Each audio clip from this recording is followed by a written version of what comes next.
Você acredita em vampiros? Hoje vamos contar a história do jornalista brasileiro que teve um encontro com o Drácula. Venham conosco no Realidades Ocultas.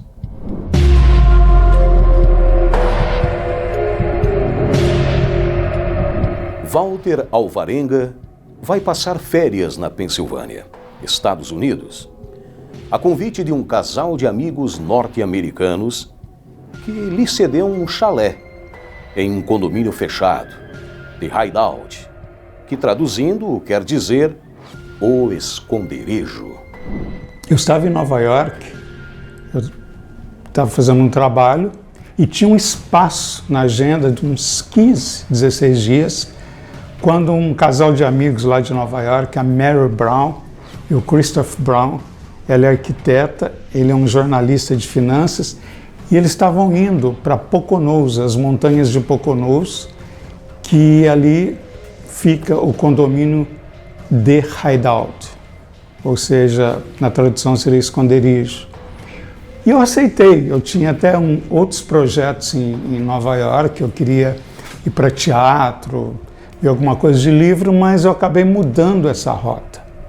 E em algumas situações, quando você muda o caminho, você pode se deparar com atalhos que são sombrios, assustadores, mas a gente nunca pode prever o que está estabelecido para acontecer, porque de alguma forma é um aprendizado. O lugar é uma área nobre, localizada numa reserva florestal em Lake Ariel, nas montanhas de Poconos. Reduto para políticos, empresários e artistas que não querem ser incomodados. Lá não existem bíblias para venda. Os 15 dias de descanso que deram lugar a um verdadeiro pesadelo que levou o mineiro Walter Alvarenga a escrever a obra Meu Encontro com Drácula. O relato traz a experiência aterradora de um ataque espiritual. Maldição, vampirismo, lobisomem, sacrifício humano e seita satânica, tendo a conivência dos próprios moradores da imensa reserva secreta. Desde o início do século XVIII ocorre uma verdadeira epidemia de vampirismo que vem do leste europeu através do Império Austro-Húngaro. E isso se alastra por toda a Europa com relatos de pessoas que voltavam do mundo dos mortos e se alimentavam dos vivos. Assim tem origem o início da lenda de Drácula. Para vocês entenderem a origem do nome Drácula e a história real por trás do mito, isso inicia no fim do século XV. Existia um príncipe chamado Vlad III. Ele nasceu na região da Europa Central chamada Transilvânia, que hoje vocês conhecem como a atual Romênia. Sua família pertencia a uma ordem religiosa cristã que tinha a dura missão de barrar o avanço na Europa dos muçulmanos e do Império Otomano. Para vocês terem uma noção, o ódio que o príncipe Vlad tinha de seus inimigos cresceu durante a sua adolescência, pois ele chegou a viver vários anos como refém dos turco-otomanos.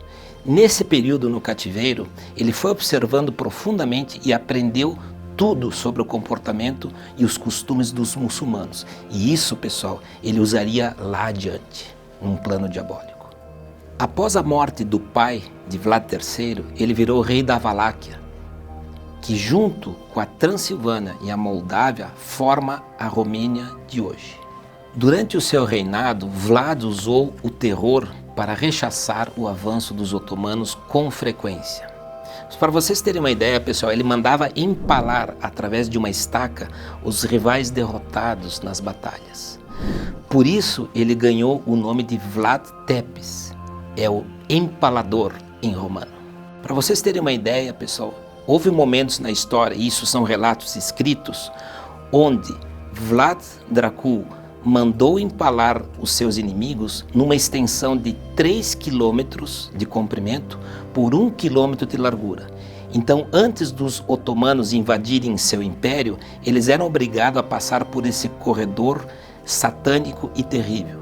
Dali ganhou vulto a lenda de Vlad Dracul de que ele tinha pacto com o demônio e que ele bebia sangue dos seus inimigos. Até a nobreza, seus príncipes, tinham medo dele, pois eles viveram o terror na mão de Vlad Dracul. Para se vingar dos nobres que haviam traído seu pai no reinado anterior, Vlad convidou para um banquete e, em segredo, emitiu um documento ordenando o assassinato deles por empalamento após a festa. Ou seja, chamou todo mundo, deu jantar para todos, todos beberam, ficaram alegres e felizes e depois todos eles foram empalados no corredor maligno antes do seu castelo. A ordem religiosa de Vlad era chamada de a Ordem do Dragão, um grupo de cavaleiros dedicados à defesa do império, mas também da cristandade, contra a ameaça turca que reinava na época. Vlad pareceu ter gostado tanto da honraria que adotou o título de Dracul, o dragão. Por isso ele adotou o sobrenome Draculia, ou seja, que em romeno quer dizer o filho do dragão. Há quem acredite, pessoal, que o termo também tem conotação de demônio em romeno, mas o fato é que, pelo menos no nome, ambos os Vlads, pai e filho, eram guerreiros de Cristo, terríveis, que não poupavam seus inimigos. É de se pensar que fim levou Vlad Dracul nessa época. Em 1476, o homem que deu origem ao maior vampiro da ficção foi decapitado em uma floresta na Valáquia, após mais uma batalha contra os seus velhos rivais muçulmanos. Nesse momento, morre o Drácula histórico, mas nasce o mito Drácula. A aventura de férias de Walter Alvarenga dava pistas do terror psicológico da sinistra viagem que ele embarcava. Ainda no Brasil, antes da partida para Nova York, um quadro com a imagem do Arcanjo Miguel virou de cabeça para baixo. O surgimento de um papel com a escrita Drácula. O esquecimento de levar na mala a inseparável Bíblia Sagrada. E, já nas ruas de Nova York, a figura exótica de uma moça gritando o nome de Jesus Cristo em meio à multidão na grande metrópole financeira. Mesmo mergulhado num mundo insólito, devido aos inúmeros livros abordando vampirismo, cristianismo e ocultismo que havia lido e que abarrotavam seu apartamento, sem perceber, havia aberto a passagem para um Deus cruel e traiçoeiro. O jornalista brasileiro sentia que uma força o empurrava para o condomínio de férias na Pensilvânia. Esse outro lado, o lado oculto, ele é muito sutil. E a sutileza está no movimento, está em alguma coisa que cai para te chamar a atenção. E quando eu estava ali, eu senti que tinha alguma coisa lá embaixo no lago. Parecia que tinha uma pessoa no lago, porque a casa ela tinha uma visão para o lago toda de vidro. Tá? Gente, é uma casa assim, cinematográfica. É um casal de um alto poder aquisitivo. E o que aconteceu? Quando eu olhei lá, falei, tem alguém lá. E eu acionei, né, a luz, e quando eu acionei a luz, não tinha exatamente nada, estava tranquilo, largo, eles tinham um barco. Aí novamente eu apaguei a luz, a sombra estava lá, era uma pessoa. Nitidamente era uma pessoa que estava ali, próximo ao lago, e eu acendia e apagava, aquela coisa que parece que é de cinema, mas não. A realidade, ela nos surpreende, depende de onde você está, depende do foco da energia. Então começou, a partir dali, toda uma situação de perseguição. Por que perseguição? Eu sentia que onde eu estava caminhando, fazia minhas caminhadas, tinham coisas, eu estava sendo observado. As pessoas desse condomínio eram estranhas, não eram cordiais, não existia um sorriso, mas uma seriedade. Então eu soube mais tarde que ali era um reduto satanista. Ele havia tomado conhecimento de pessoas que haviam passado por estranhas experiências naquela região. Mas jamais poderia supor que iria encontrar uma comunidade satanista, formada por pessoas ligadas a mensagens sublimadas e de grande poder, que se entregam às forças do mal em troca de fama, dinheiro e ostentação. A saída foi elevar o pensamento ao mais alto e orar com muita fé, invocando proteção, porque o demônio não pode penetrar no pensamento humano. É o universo de todas as saídas. O labirinto, a única saída é a luz. Tanto é que no meu livro eu menciono Deus, Deus, Deus, para que o leitor ele tenha uma rota de saída. Ele não se esqueça que ele pode sair. Ele tem ali, ele pode recorrer a Deus, e recorrer é dentro de você. É a força do teu pensamento. É aquilo que você acredita que você pode fazer. Então, são esses os ensinamentos. Trabalhar com o perigo, pisar em campo minado, buscar uma saída do labirinto e encontrar Deus. Esse é o melhor caminho. De onde vem a popularidade dos vampiros? Os vampiros são seres que estão na imaginação, no folclore, na mitologia de muitas civilizações e passou a fazer parte do imaginário popular. Mas lembrem que foi a literatura quem deu popularidade ao vampiro. O termo vampirismo ganha vulto nos Estados Unidos no final do século XVIII, onde o agente do vampirismo era a tuberculose. Eram pessoas muito anêmicas, brancas e com olheiras muito fundas, e sempre tinham sangue na boca e em suas vestes. Também há casos de abrirem caixões desses tuberculosos falecidos e quebrarem seus ossos para evitar que eles saíssem dos caixões e chupassem seu sangue na noite obscura. Alvarenga só conseguiu se desvencilhar dessa trama diabólica se apoderando de um crucifixo, de uma Bíblia de bolso, doados pela governanta do chalé, da oração e se jogando em água corrente no meio da floresta. O jornalista brasileiro escreveu nunca ter imaginado ser um cético que se transformou em refém do próprio medo. Quando você tem medo, você fica vulnerável. Quando você tem medo, você perde todas as suas forças de defesa.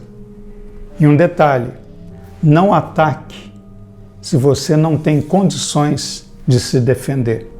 Você já parou para se perguntar por que a cruz, a água benta e as igrejas afastam os vampiros? Como o vampiro representava as trevas, pessoal, e um demônio, o forte cristianismo europeu, através dos seus símbolos sacros, eram as defesas que a população menos esclarecida tinha contra o mal. Outra pergunta, por que o vampiro se transforma em morcego? O morcego hematófago, que chupa sangue, é da América do Sul.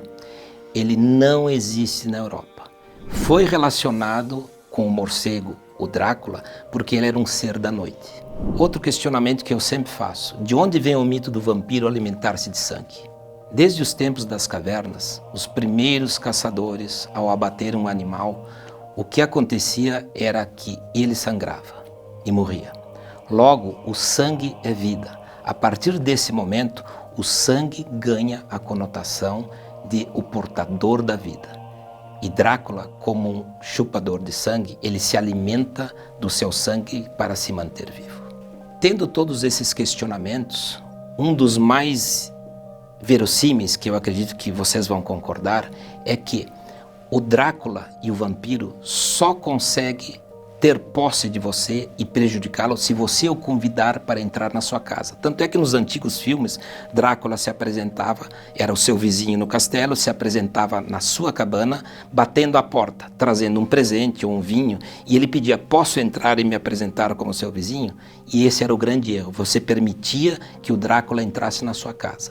Fazendo uma alusão com a história da Alvarenga, ou seja, se você permite que o medo entre na sua mente, você desenvolve muitos demônios da sua imaginação.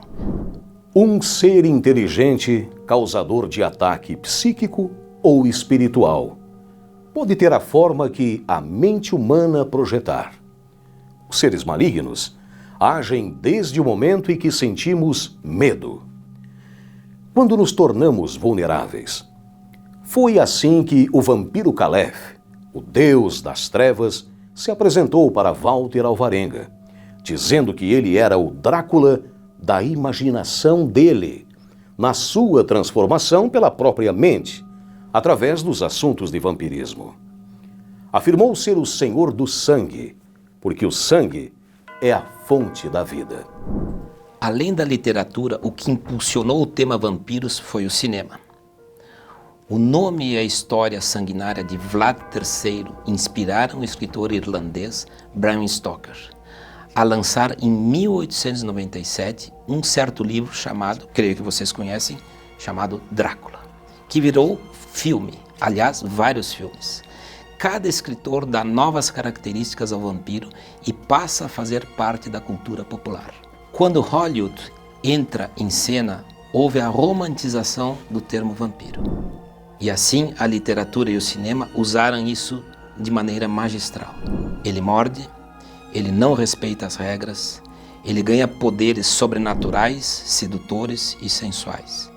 Tudo à medida que a sociedade sofre uma repressão cada vez maior nos dias de hoje. Depois de toda essa história onde nós acompanhamos o vampiro histórico chamado Vlad Dracul e todo o vampirismo criado pela literatura e pelo cinema, na minha opinião, eu acredito que o termo vampiro tem muito mais a ver com a nossa imaginação do imaginário popular. Então, quando a gente fala do vampirismo, o principal é nós termos um controle sobre a nossa imaginação, onde, se nós deixarmos entrar coisas negativas, elas ganharão um vulto incontrolável e aí sim você gerará demônios interiores que o atormentarão de dia e de noite. Então, cuide da sua mente, cuide do que você coloca dentro de você. Isso é o principal para você ter proteção contra vampiros reais ou ilusórios. Olha, existe uma linha muito tênue entre o real e a ficção. A ficção, na verdade, é um imaginário, né? As pessoas colocam esse imaginário e, de repente... Mas eu vou dizer uma coisa para você. Toda ficção, ela tem como elemento básico uma realidade. Por fim, o jornalista brasileiro nos alerta para nunca duvidar da existência do vampiro, pois ele é real e pode estar a um passo do ceticismo. Ele afirma que, após esse pesadelo interminável, nunca mais foi o mesmo. Porque Deus existe, mas o Drácula também. Meu encontro com Drácula é o sinistro, é Deus e é o relato de um jornalista cético e que aprendeu que a guerra entre o bem e o mal é real, que ela está a um palmo dos nossos narizes. Exatamente isso. Realidades ocultas, o inusitado, o misterioso, a desconstrução dos fatos. Todas as terças-feiras, às 21 horas, pelas plataformas da Bitcom TV.